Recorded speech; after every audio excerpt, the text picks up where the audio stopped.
So Tori, thank you so much for joining our platform to speak about mental health for expats in Greece.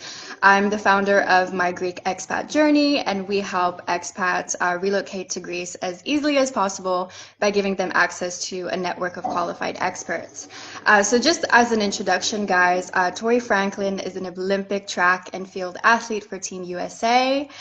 Through her years of athletics, she has tapped into the benefits of Reiki and other holistic practices that have deepened her connection to self, encouraged physical healing, as well as created mental and emotional peace and happiness. Tori has also launched her book, which is amazing, called You Anthem, and it features her journal entries and also how she overcame challenges surrounding mental health. Tori's also a certified master Reiki practitioner. Using source energy and breath work, she boosts mental, emotional, physical, and spiritual healing in her clients.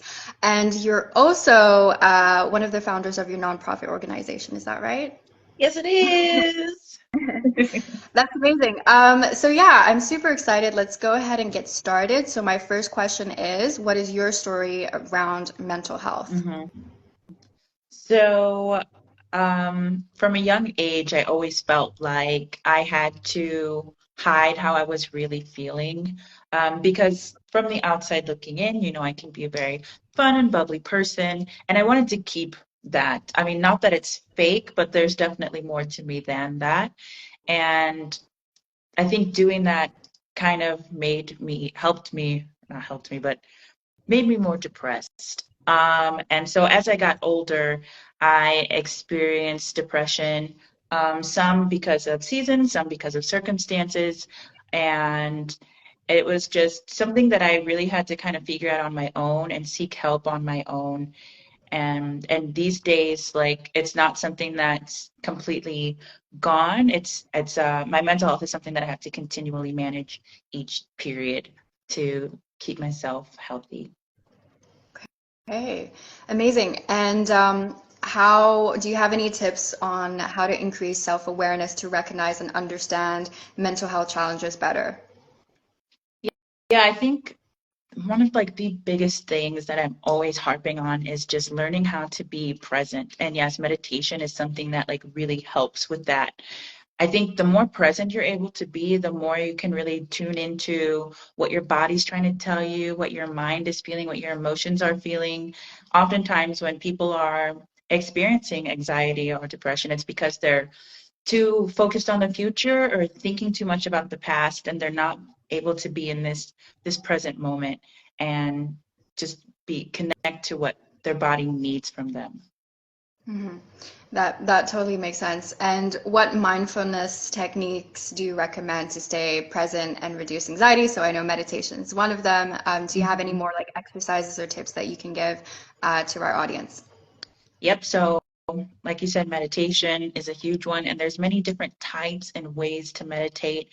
Journaling is huge for me. I mean, I know I'm not the only one that has a million different thoughts going on in their head.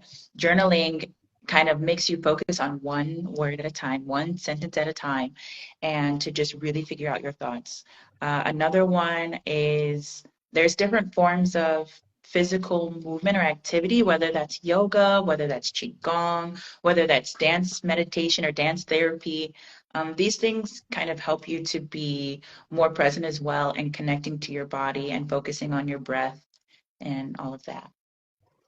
Yeah, I 100% agree with you, Tori. I'm a big fan of journaling myself, and I feel like it gives me the clarity and of thought and just like peace. And it's such like a great practice in terms of like mindfulness, but also meditation. I feel like I need to do that more often. Mhm. And in terms of mental health challenges, so I know that a big part of our audience, they're foreigners and they've just moved to Greece. Do you have any, like yourself, did any like mental health challenges come up or that can present themselves, especially when it comes to relocating or moving to a foreign country? Mhm. So this is my second time moving out of my home country of America, of the United States. And the first time it was really hard for me when I moved to Paris because you don't have your same support system, you don't have any friends, you're getting used to a new culture. And that's the same thing with moving to Greece. Although for me, it was a bit easier this time because, like I said, it was my second time. But I think some things that are really important when moving out of the country is to, one, try to find a community. And I know that takes time. So throughout that process, also just remember what you need that helps you feel grounded. And for me, that's nature. That's finding something beautiful. So like going to the beach or going on a hike or walking barefoot, all of these things helped me to like keep my balance while I try to find a community of like-minded people. And how did you get about, like, go about, sorry, finding your support system and finding different support networks that were there, let's say, when moving abroad? hmm well, one, just trying to search different groups online. They didn't have the Greek Expat Journey, in Paris or anything like it. Well, they had some American expat groups. Um, and also I do Duolingo, for different languages, and Duolingo has different events. So you always find people who are either native speakers to the country that you're at or trying to learn English. And so it's kind of fun that way. And just getting out into the world, honestly. Um, Doing things that you love to do because you find other people who love to do those things too. Yeah, that's such a great tip. I remember when I joined the dance school and I started meeting people that way. And yeah, I think doing activities that you love, it's such a great way to meet others as well. And it can be anything like going outdoors, outdoor activities like hiking and Mhm. sports. So I think yeah, that's a really great tip. So my next question is, what role do healthy relationships play in overcoming mental health issues? Oh my gosh, they're so important. It's like from both perspectives, a positive, loving, reinforcing relationship, whether that's, friendship, platonic, anything, can help build you up, while another is what brings you down and makes you feel more isolated. And when you find those relationships that are encouraging to you, they kind of help shift your whole mindset and your experience in this new foreign country that you're living in. Yeah, absolutely. And yeah, surround yourself with good people. That's always important. I think there's a Mhm. correlation between the quality of our relationships and our happiness, right? And our well-being. Absolutely. So totally agree with Mhm. that. And how do you recommend can individuals develop resilience to bounce back from setbacks and challenges? And can you maybe speak about your personal experience with that? Mhm. Whew, that is a good question. So I've had to bounce back a couple different times from, various things, whether that has to do with my career as a professional athlete or just, mentally. Um, I recall that my lowest point mentally was my senior year in college, and how I got back up from that was I started making video diaries to myself, basically just affirming myself, speaking highly of myself, not ignoring my faults or my opportunities for growth, but letting myself know that it's not over, we're not done, and then I'm still the bee's knees, regardless of what I'm going through and experiencing. Um, and I think that's kind of how I do it for my professional career as well. Like I'm going through this injury in my foot, and I feel like it's so easy when you're injured to kind of let negative thoughts seep into your mind. Like, am I going to be ready in time? Am I going to be able to bounce back? Am I behind? And it's just continuing to believe in myself and know that I got this.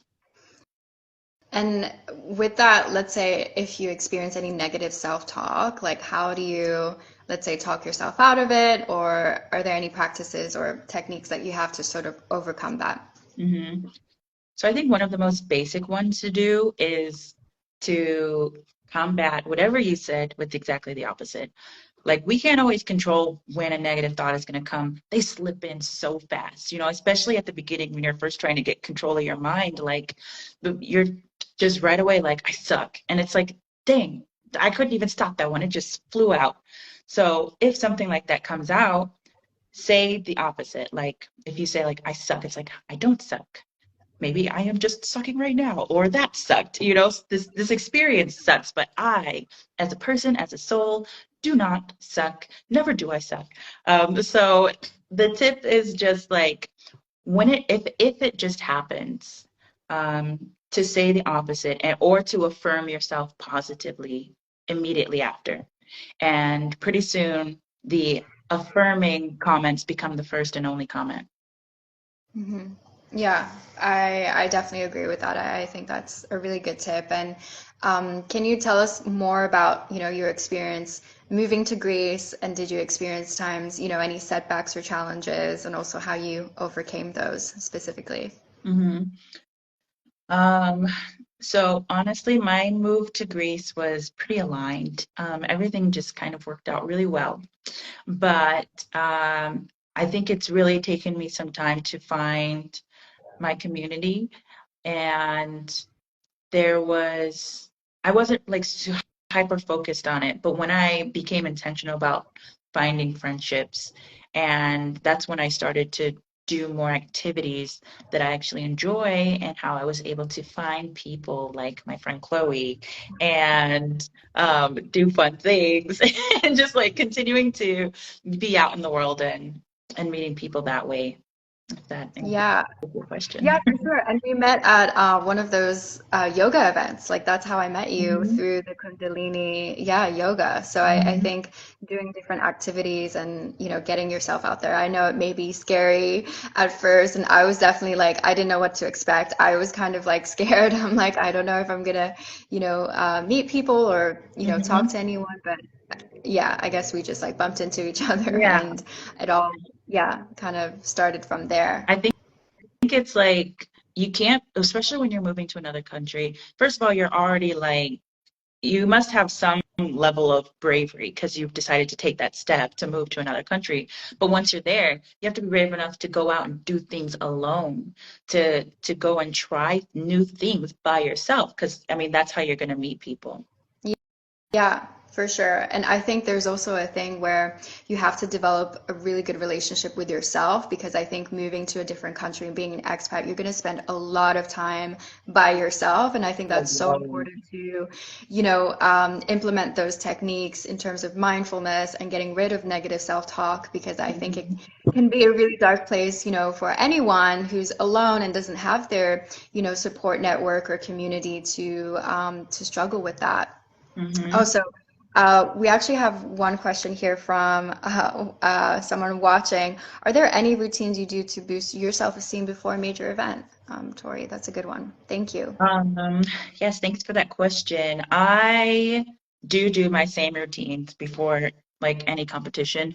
Um, and basically that's one, I like to have a lot of control around my environment before a competition. I don't like to talk with extra people that I don't normally talk with because I don't know their energy. I don't know what type of thing they're going to try to give me that I don't want. I like to have control of my food, and just listening to my positive, affirming music is very important for me. I just like to create like the happiest space and most peaceful space for myself. Um, and that's mostly it. Just like I like a love bomb, a love bubble around myself. Yeah, that's really great. So we have just a few minutes left with a couple more questions. I'm gonna ask one about related to therapy, because I know that you're an advocate for therapy specifically, and mental health, of course. When is the right time to seek professional help? How? And what are the available options if you're living in a foreign country? Mhm. So I guess the right time to seek help is anytime. It's right now. You don't have to be like devastated to get help. Like it can be the smallest thing, it doesn't matter. I ended up waiting until I was really like, I don't know what else to do. I think I'm crazy. I need help. But I think it's best not to get to that point, to be honest. If there are things you're going through, get a therapist. It's not that hard. And it's not that crazy, like, big deal. In a foreign country, so my therapist I got when I was living in Paris, and I'm seeing that same therapist. He lives in Paris, and I'm here in Greece. So we do everything virtually. I think it's different for every country. In Paris, it was easy. It was just like this Doctolib. It was an app, and you can search therapists, and there was a list of people, and you just pick one, call, and boom, it was done. Um, so I'm honestly not sure how they do it here in Greece, but that's how I did it. Perfect. Mhm. Amazing. I think there's so many options now virtually that you can connect with therapists online. There's also like BetterHelp. Yeah. So I don't know if BetterHelp is watching this, maybe they can sponsor us. But yeah, no, that's really great. I saw that we had another question from one of our audience members. So Chini's oh 06. What did you do for World Mental Health Day, and what did that day consist of? So I did a couple things. One, I launched my nonprofit, which is called Live Happy Retreats. And the goal of this is to help inner city kids manage their mental health and get mental health tips and develop a deeper connection to themselves, while also discovering the world via travel. So that was really exciting. That's what I did. For myself, I did a really nice meditation in the morning and some movement, some dance, and some yoni yoga, which was really fun. Amazing, amazing. Okay, so I think we're gonna take one last question before we wrap up from Guy. Hi, Guy. So yeah, Tori, could you tell us maybe a little bit more about a challenging experience that you've had with a patient? I think you mean Reiki patient and how you overcame that. Mhm. So there can be, yeah, tons of different experiences, especially with Reiki, depending on why someone is seeking that form of treatment. Um, and so I guess like some people come for Reiki to really develop and heal their trauma, like energetically releasing it from their body. Um, and that was really tough for me because I could really feel the trauma that she was going through. So it was more of like a personal experience via the patient's healing. And so I just had to learn how to continue to hold space for people when they are allowing themselves to be healed in that way. And also recognizing how to release that same energy once it's done so that it doesn't stick and hold on to me. Yeah. Yeah. Yeah, absolutely. Yeah, so we can go ahead and wrap up. So, Tori, you're a certified Reiki practitioner and you're listed on our platform. So, if you guys want to connect with Tori for Reiki services or Reiki healing, maybe you can tell us a little bit more about what that involves. I know someone asked that question, what a session involves, so our members can get in touch with you through our platform and do Reiki. hmm so Reiki is a form of energy healing. It is big. So all around us there is force. There's energy in the plants, in the sun, in the stars, in the air. All we do is use this natural energy that is all around us, that is within us, and focus it on the healing of the person. Who would just lay on the table and place hands to help them release this. It's very simple. It doesn't look like much, but it feels like a lot. Amazing. Yeah, so we're gonna wrap up now. Thank you so much, Tori, for being here and speaking about your experiences with mental health, recommending and sharing your tips and insights. I thought they were super valuable, and I think you're so amazing, and that your book is just awesome. Your nonprofit, and best of luck. I just want to wish you like all the best in terms of your upcoming projects and yeah, you're competing in the Olympics next year, right? If I'm Sure. correct. Mhm. Awesome. Amazing. So thank you so much again. So you guys, if you want to book a Reiki healing session, sorry, with Tori, please sign up on our platform. Go to www.mygreekexpatjourney.com. Go to our directory, search for Tori's profile and listing, and then fill out the contact form to get in touch with Tori. Thank you so much. Thank you. And what are your plans for the weekend, by the way? Oh, just chilling. Nothing really. Might try to get in some water and recharge. Awesome. Mhm. Okay, great. So we're gonna wrap up now. Thank you so much, everybody, for joining. We'll definitely repost this across all of our socials. So yeah, stay tuned, everyone. Thank you so much. Bye. Bye. Bye.